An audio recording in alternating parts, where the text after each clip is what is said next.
अस्सलामुअलैकुम नाजरीन, बहुत ही जबरदस्त सी खबर के साथ मैं हाजिर हूँ।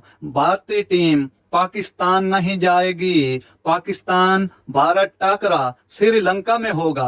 अरुण धुमाल भारतीय क्रिकेट बोर्ड के ओहदेदारों वरुण धुमाल ने कहा है भारतीय टीम एशिया कप के लिए पाकिस्तान नहीं जाएगी। आईसीसी मीटिंग्स के लिए डरबन में मौजूदा दिन अरुण धुमाल ने कहा है कि एशिया कप का शेड्यूल जय शाह और ज़का अशरफ के दरमियान होने वाली मुलाकात में फाइनल किया गया।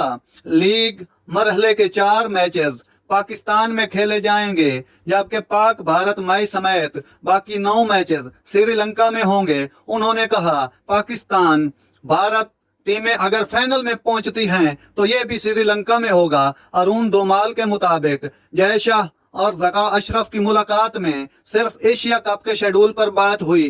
भारतीय टीम या भारतीय बोर्ड के सेक्रेटरी के पाकिस्तान जाने के मामले पर बात नहीं हुई। नाजरीन, ये थी आज की खबर। अगर अच्छी लगी हो तो हमारे चैनल को सब्सक्राइब करें, लाइक शेयर भी किया करें। शुक्रिया, बहुत शुक्रिया।